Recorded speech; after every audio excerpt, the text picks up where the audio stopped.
Napakaraming nagbago sa personal life at showbiz career ng kapuso primetime king na si Dingdong Dantes, mula nang magkaroon siya ng sariling pamilya.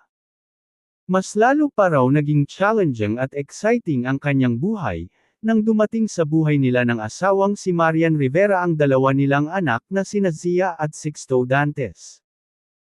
Ani Dingdong, you think you know it all, but then you have many discoveries every day. Not just about fatherhood but also about yourself. Akala mo, uy okay na to. Tapos biglang hindi pala. Tapos may bigla pang ituturo sa'yo yung mga anak mo, ang pahayag ni Dingdong sa panayam ng GMA News. Na-realize rin ng award-winning TV host actor, na hindi rin pala ganun kahaba ang kanyang pasensya, tulad ng iniisip niya nang maging tatay na siya. Aniya, akala ko patient akong tao, hindi pala.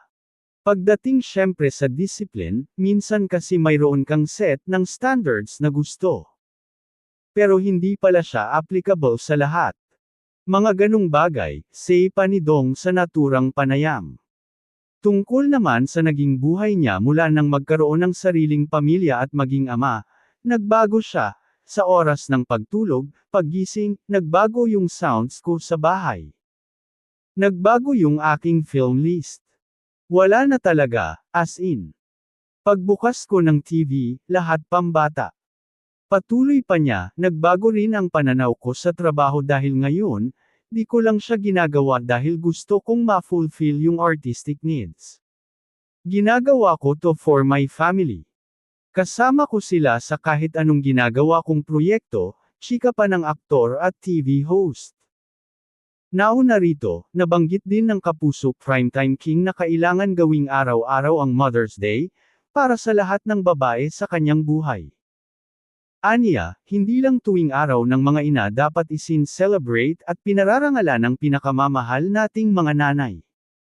Say ni Dingdong, abot langit ang pasasalamat niya sa kanyang inang si Angeline Gonzalez Dantes, dahil sa lahat ng values at life lessons na itinuro nito sa kanya, na baon-baon ng aktor hanggang ngayon. Ang kanyang nanay din daw ang nagturo sa kanya ng kahulugan ng empathy o pagmamalasakit sa kapwa, lalo na sa mga kababaihan. Sabi ni Dong, nakita rin niya sa kanyang wifey na si Marian ang katangiang ito, na itinuro ng ina kaya naman mas lalo siyang na-inlove rito. Malaking factor yung pag-unawa ko kung ano ang ibig sabihin ng empathy, dahil sa aking ina, dahil yun ang nakita ko talaga sa kanya while growing up.